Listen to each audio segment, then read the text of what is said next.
Digital திருக்குறள்னு ஒன்று சொல்கிறார் திமுகவை பார்த்து விஜய். டிஜிட்டல் திருக்குறள் அப்படின்னு என்ன சொல்கிறாருன்னா, உண்மையான திருக்குறள் அகர முதல எழுத்தெல்லாம் ஆதிபகவன் முதற்றே உலகு, அதுதான் முதல் திருக்குறள். அதை சொல்லி காமிக்கிறார்.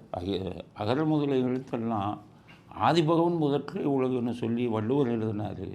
ஆனால் அந்த திமுகக்காரங்க டிஜிட்டல் குரல் என்னென்னா அநியாயம், அநீதி, அக்கிரமம், இதுதான் இதெல்லாம் திமுக முதற்றே உலகு அப்படிங்கிறது தான் புதிய டிஜிட்டல் குரலுங்கிறது. இன்னைக்கு இந்த டிஜிட்டல் உலகத்தில் திருவள்ளுவர் இருந்திருந்தாருன்னா இந்த தீய சக்தியை பற்றி என்ன திருக்குறள் எழுதியிருப்பாரு?